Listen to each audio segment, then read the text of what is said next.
Père Castor, que s'est-il passé à la fin de la guerre, en 1945? Le premier pèlerinage fraternel d'après-guerre a eu lieu dès Pâques 1946. Le voyage vers Lourdes est l'occasion pour les jeunes de faire de la randonnée, de vivre des grands moments de rassemblement, mais aussi des instants de prière solitaire, des partages en petits groupes, des moments de fête. Tout continue comme avant la guerre. Pas tout à fait. La guerre a changé la société et l'Euphrate doit suivre le mouvement. Au fil des années, l'Euphrate va être construit autour d'un thème précis. Et puis, les fondateurs vieillissent.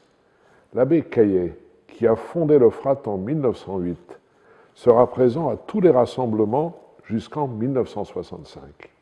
Mais c'est un groupe de prêtres qui va diriger le pèlerinage, en liaison permanente pendant le reste de l'année avec les responsables des diverses aumôneries et écoles de jeunes garçons et de jeunes filles. Il constitue une année sur deux une équipe qui organisera le rassemblement. Et tous les diocèses de l'Île-de-France y participent? Pas encore, mais l'Euphrate s'ouvre de plus en plus. En 1968, ce sont 4 diocèses qui y participent. Paris, Créteil, Nanterre et Saint-Denis. L'Euphrate devient un lieu possible de rencontre entre Paris et les banlieues et entre les villes de banlieue. Mais surtout, il offre aux jeunes un autre visage de l'Église, car il va leur faire prendre conscience qu'ils sont à part entière membres de l'Église. Leur participation est importante. Mais ces patronages, ils existent toujours en 1968? Très bonne question. Au début des années 70, ce sont les aumôneries qui vont prendre une part prépondérante dans le rassemblement. L'Euphrate devient pour elle un temps fort, un moment qui va souder le groupe qui y participe. Il va faire naître une mémoire chez ceux qui l'ont vécu et créer un signe de reconnaissance chez les jeunes.